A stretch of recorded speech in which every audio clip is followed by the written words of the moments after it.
Rugby Show, ça va te donner très chaud. Rugby Show, ça s'écoute entre poteaux. Rugby Show, en métro ou au boulot. Rugby Show, des débats et des pronos. Rugby Show, bienvenue au Rugby Show. Qu'est-ce qu'on est content de vous retrouver pour ce 40e épisode du Rugby Show, le 40e département français, c'est les Landes. Et justement, Galtier doit bien avoir eu les glandes quand il a vu Antoine Dupont médaillé d'or à Los Angeles. Car oui, la France du rugby à 7 s'est imposée à Los Angeles, 21-0 en finale du tournoi dans la nuit de dimanche à lundi et remporte ainsi la médaille d'or. Cet épisode est donc un peu spécial puisqu'on parlera aujourd'hui de rugby à 7, de rugby plus rapide, de French Flair vitesse, de mêlée à 3. Et parce que justement, ils aiment la vitesse, vos chroniqueurs tellement rapides que parfois on a un peu du mal à les voir. Thomas et Elios, comment ça va les gars ? Oh, ça va aussi bien qu'après un lendemain de finale qu'on gagne contre les Anglais. Ah ouais, c'est sûr que ça fait du bien. Après toutes les déroutes qu'on a pris à 15, on s'achète un peu de bonheur. On a aussi le droit au bonheur, nous, voilà. les Français. Et voilà, là, ça soulage, hein, ça fait du bien.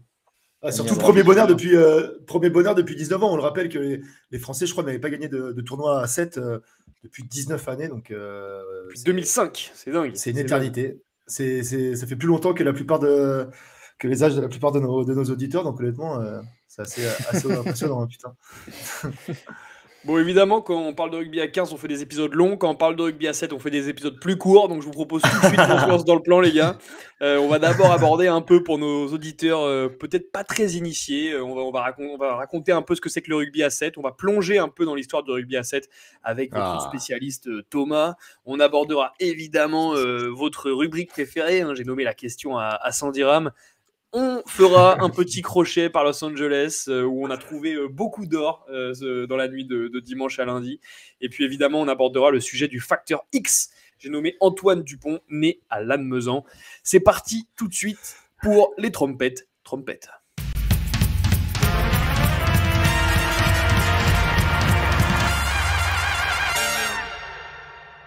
Alors Thomas, le rugby à 7, qu'est-ce que ça ? Le rugby à 7, Clément, c'est très simple. C'est à peu près la même chose que le rugby à 15, mais sauf qu'il se joue à 7. C'est le même terrain, donc la même taille. Tu peux imaginer une débauche d'énergie beaucoup plus grande.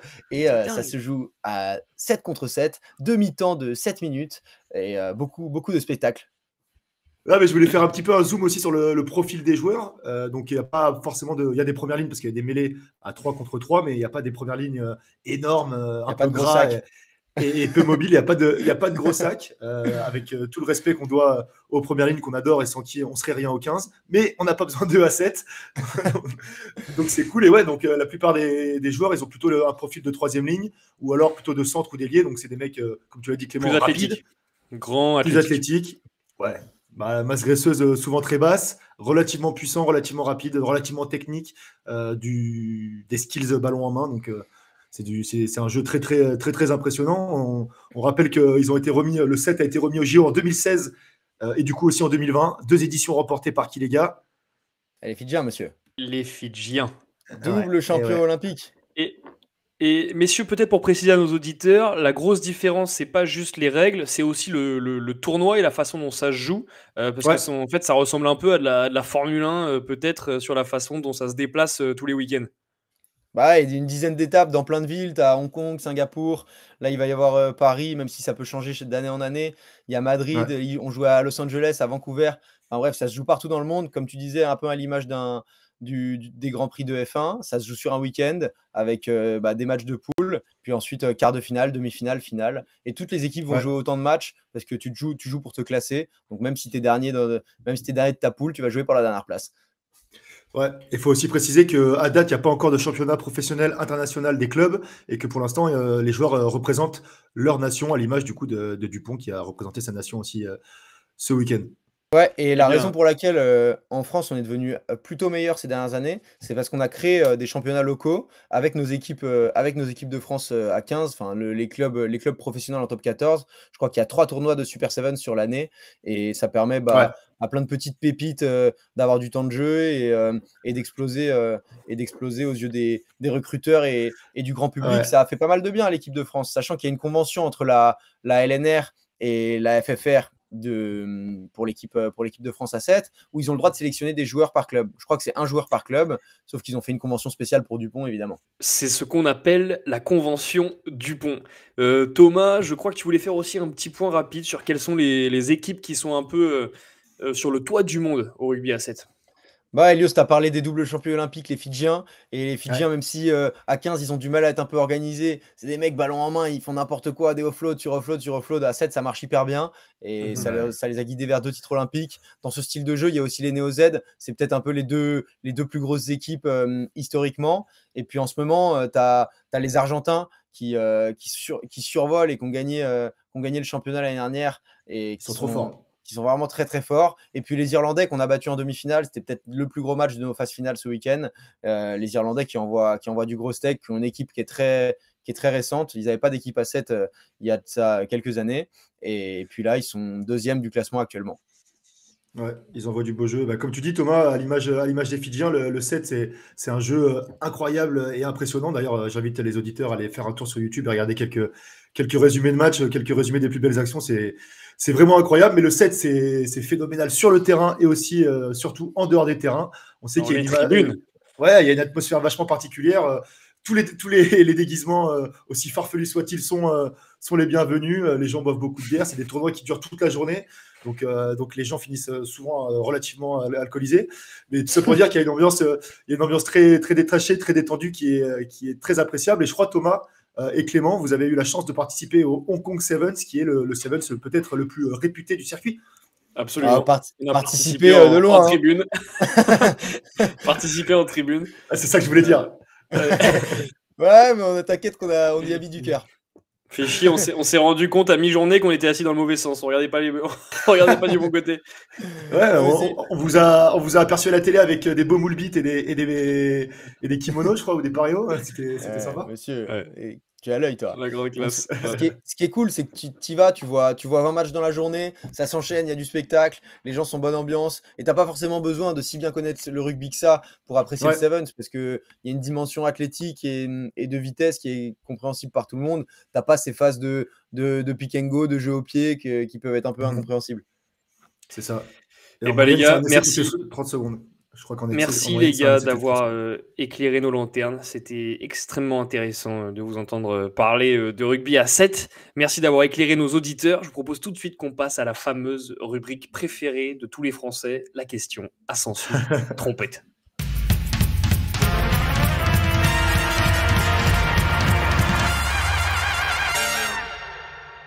La question à sens unique. Eh oui, les gars, évidemment que j'allais préparer une petite question pour vous, pour cet épisode de rugby à 7. Ça faisait tellement longtemps qu'on n'avait pas gagné sur le circuit un tournoi. Les tournois, il y en a une dizaine par an. Et ça fait quand même 19 ans qu'on n'avait pas réussi à en gagner un. Donc c'est pour dire le nombre de tournois perdus. Mais évidemment, on ne démérite pas et on n'a pas gagné par hasard. C'est pas juste grâce à Antoine Dupont, même si il n'y est pas pour rien. On a quand même été jusqu'en finale plusieurs fois avant. Est-ce que vous sauriez me dire combien de finales on a perdu depuis la dernière fois qu'on a gagné en 2005 ? Plus que Clermont, je pense. Moi, Thomas, j'aurais tendance à te dire pas tant que ça. Parce que pour avoir passé des heures et des heures la nuit à regarder le Sevens dans mes années lycée, dans mes débuts d'année université, on faisait jamais de finale. On était tellement nuls qu'on faisait des quarts de finale, déjà, on était déjà contents. Donc, je suis pas sûr qu'on ait perdu tant que ça. Il y a combien de journées sur le tournoi ? On va dire 10, 12, ça dépend des années, mais on va dire en moyenne 10. Donc Thomas, on n'avait pas gagné depuis 2005, donc ça fait 19 ans. Ça fait 200 tournois qu'on n'avait pas gagné. Ouais, ça fait 200 tournois. 200 tournois perdus, et on va en finale, mettons... Une fois sur même pas 10. 10% du temps. Donc on n'a qu'à dire 19. On n'a qu'à dire 19. Non, moi je dirais même pas, allez, je dirais 7, 8. Ah, moi je pense plus que ça. Allez Thomas, éclaire-nous. Je pense qu'on est maudits. Éclaire-nous Thomas, moi je dirais 19. 5 Oh là là, c'est horrible. 5 sur 200 tournois. Mais on en a fait 3 quand même assez récemment. C'était en 2018, 2019, 2020 quoi. Il y en avait eu une à Hong Kong. Bon, et en plus dans ces finales, on n'était jamais proche de gagner. Hein. C'était toujours des belles branlées. Bah c'est ça, mais c'est sympa justement que le niveau s'équilibre un peu. Et pour rappel, les gars, les auditeurs, Les salaires sont pas du tout les mêmes, en tout cas au niveau des joueurs français, sont pas du tout les mêmes en top 14 que sur le circuit mondial. Donc c'est pas forcément, même si c'est de moins en moins le cas, c'est pas forcément les meilleurs joueurs français qui jouent pour l'équipe de France à 7, d'où les résultats un petit peu moyens qu'on a pu avoir pendant plusieurs années. C'est important de préciser, je pense. Ça va changer. On espère que ça va changer et que le facteur X dont on va aborder le sujet dans quelques instants pourra changer la donne. Messieurs, tout de suite, quand même, la grande nouvelle de ce week-end, 19 ans après la dernière victoire de la France, c'était donc la victoire à Los Angeles. Je vous propose qu'on en parle tout de suite. Jingle trompette.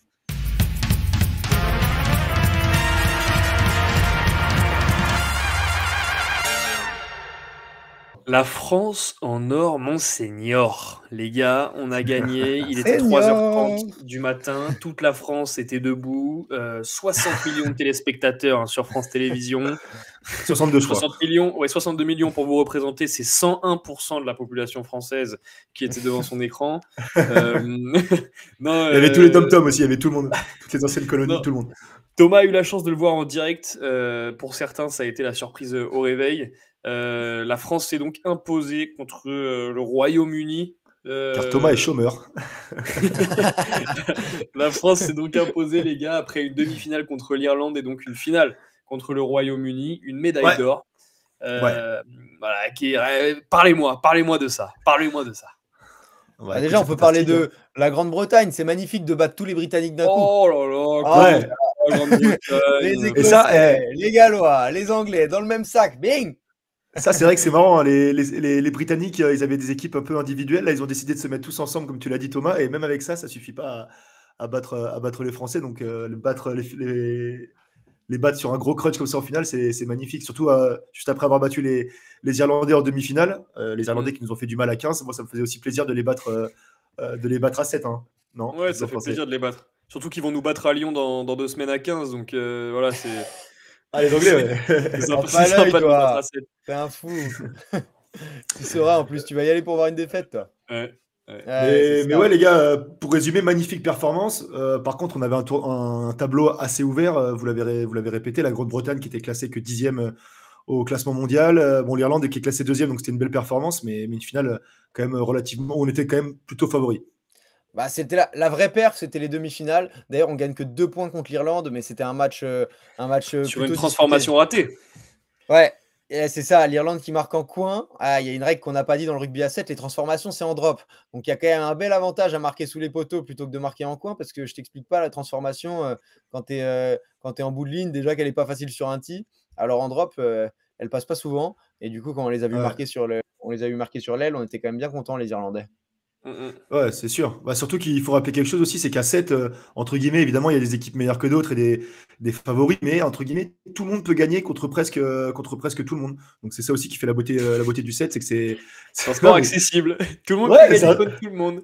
Non, mais dans le sens où les niveaux sont assez homogènes et t'es pas à l'abri de voir le 10e mondial taper le premier mondial, alors qu'à 15, bah, tu verras très certainement jamais les Fidji taper la Nouvelle-Zélande. Quoi. Bah là, le niveau est hyper homogène, il n'y a qu'à voir, la France n'avait pas gagné depuis 19 ans. Là, il y a quand même l'Espagne qui a tapé les Fidji dans ce tournoi. Ils nous ont un peu ouvert le tableau finalement, les Espagnols, parce qu'ils sont arrivés jusqu'en demi-finale où ils perdent contre les Anglais, et ça nous a mis bien de plus avoir les Fidji parce qu'on avait perdu justement contre les Fidji en poule. Alors que les Espagnols en vrai en 15 ils valent pas une cacahuète.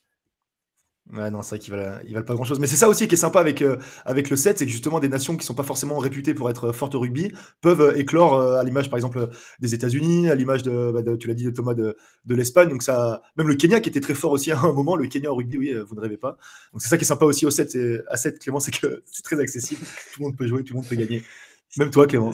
Moi aussi, je pourrais gagner. D'ailleurs, on va monter le rugby show, va monter une équipe à 7 et on vous invite à vous inscrire. Ouais, envoyez vos CV. On va faire une équipe de mercenaires avec plein d'anciens joueurs de Pro D2 de Fédéral 1. Donc si on a des joueurs de haut niveau qui nous écoutent, on peut monter une petite équipe de champagne. Ça peut être sympa. On va aller jouer à Madrid. Faire le tour du monde, tout frais payé par les fédés.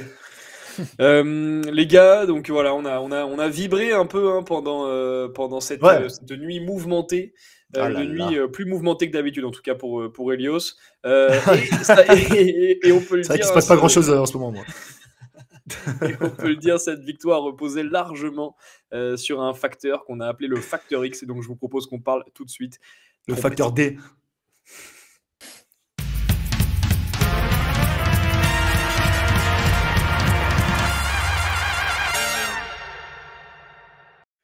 Il s'appelle pas Xavier Dupont. Le facteur D, pour que Elio suive. Antoine Dupont, messieurs, qui était donc outre-Atlantique à Los Angeles, qui a commencé le rugby à 7 à Vancouver, qui a quand même réussi à avoir une médaille de bronze et qui finit par avoir une médaille d'or à Los Angeles. Donc qui en 2 semaines a un palmarès plus grand que l'UBB. Tous. Qu'est-ce que vous avez pensé de lui? Est-ce que c'est sur lui qu'a reposé l'équipe? Est-ce qu'on peut dire que sans Dupont, il n'y avait pas de victoire à Los Angeles ce week-end? Est-ce qu'on peut dire qu'Antoine Dupont est un homme à tout faire? Mais mec, il n'a pas simplement gagné le tournoi, c'est devenu le joueur à 7 français le plus capé de l'histoire, je pense. Il n'y a personne qui a gagné un tournoi en 2 éditions, donc il a déjà, entre guillemets, marqué l'histoire. Le ratio est énorme. Ouais. 2 médailles en 2 participations. Ce qui me fait trop plaisir, c'est qu'il y a quand même relativement souvent des joueurs de 15 qui sont amenés au 7. On a pu voir Sonny Bill Williams, Colby ou d'autres mecs. Et d'habitude, c'est relativement souvent des fails. Et là, Dupont, paf, 2 tournois. Le mec, tu lui laisses 2 semaines et il marque déjà le sport de son empreinte, quoi. C'est beau. Je croyais pas du tout en plus.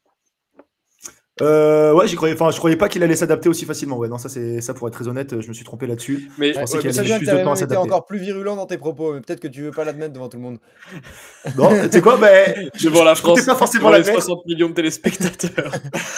Je comptais pas forcément l'admettre, mais je vais assumer mes dires, je vais assumer mes torts. Thomas, c'est vrai que je pensais qu'il allait pas être titulaire du tout à 7 et qu'il allait avoir du mal à faire sa place et à s'adapter aux spécificités de ce jeu à 7, et je me suis totalement trompé, comme souvent d'ailleurs.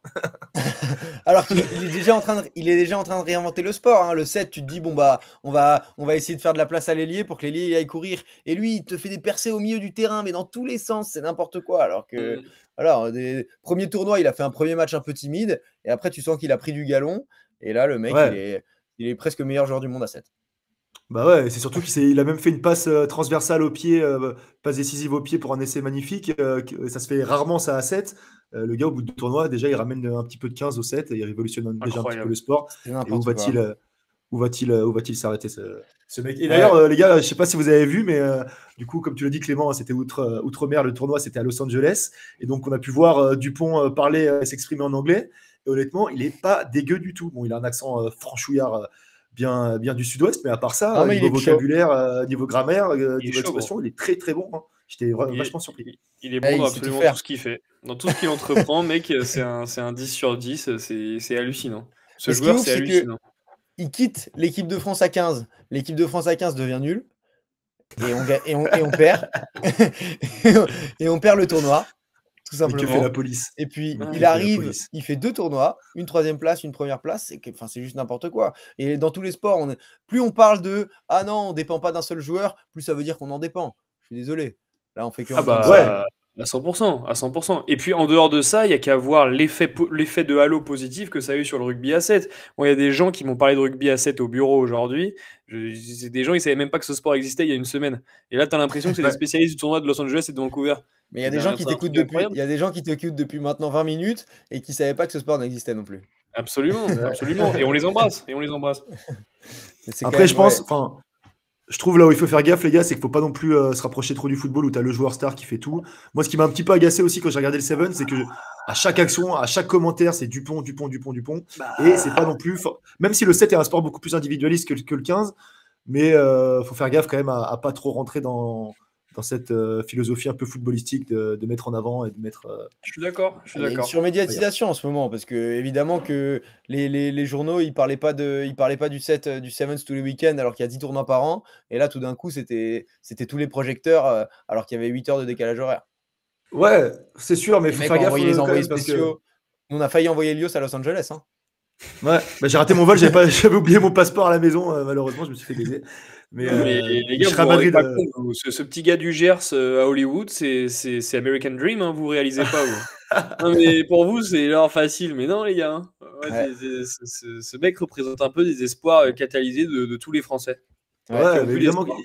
Il a évidemment été exceptionnel et il a évidemment pesé sur la victoire, mais on peut quand même se poser la question, est-ce qu'on aurait gagné sans lui? Bon, pas sûr, mais bon, entre guillemets, l'équipe de France à 7, ça fait comme Thomas le disait en début d'épisode, 2-3 ans qu'ils travaillent dur et qu'ils progressent. Et ils n'ont pas non plus attendu Antoine Dupont pour devenir performant. Donc, il ne faut pas non plus enlever tout le travail qui a été fait en amont à ce niveau-là. C'était la cerise sur le gâteau. Voilà, on va dire ça plutôt comme ça. Bien. Le facteur X, on dirait le facteur X. Du coup, Dupont, pas Xavier. Il y en a peut-être plein qui lui en ont voulu de nous lâcher, entre guillemets, pour le tournoi Destination.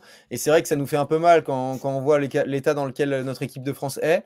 Mais malheureusement, il n'y a pas de rugby à 15 aux Jeux Olympiques. Et Dupont, il avait sûrement envie de mettre toutes les chances de son côté pour se choper une petite médaille olympique qu'il n'aurait pas pu avoir s'il était resté à 15.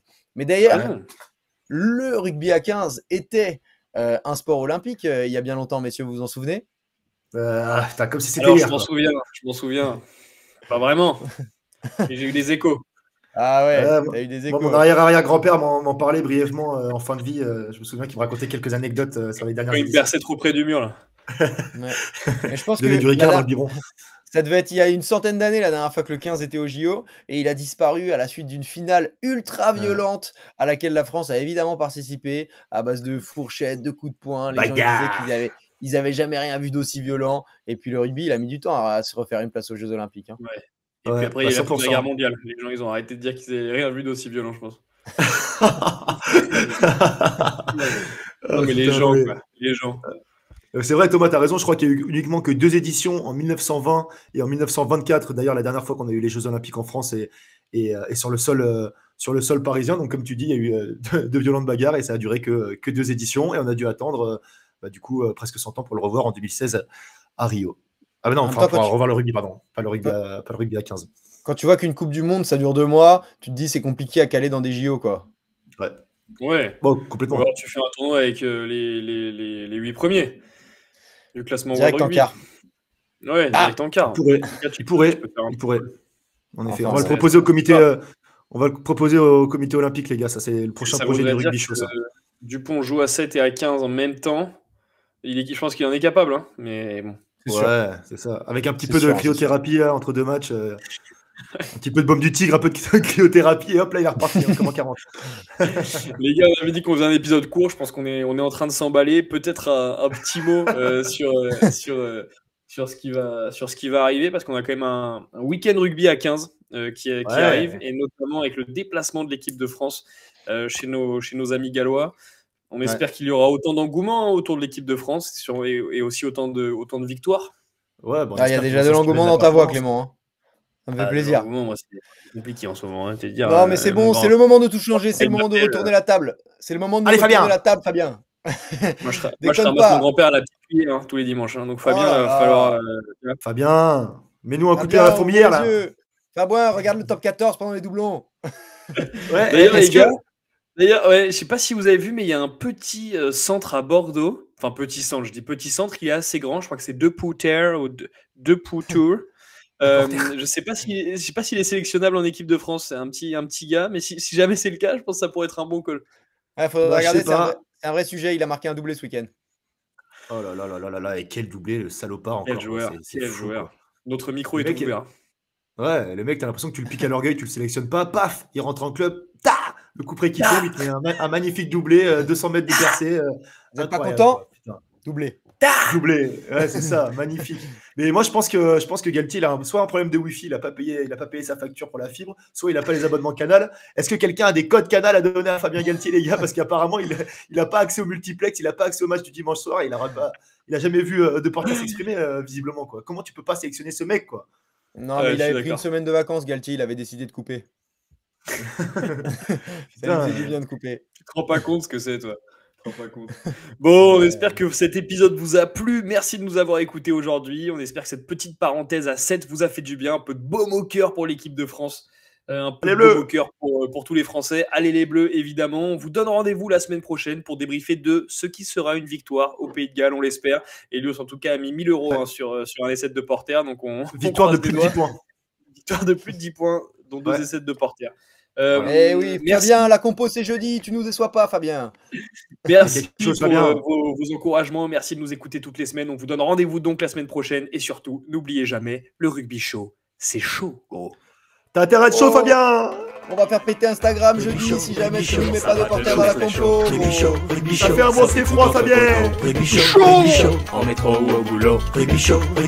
Des débats et des pronos. Rugby Show. Bienvenue au Rugby Show.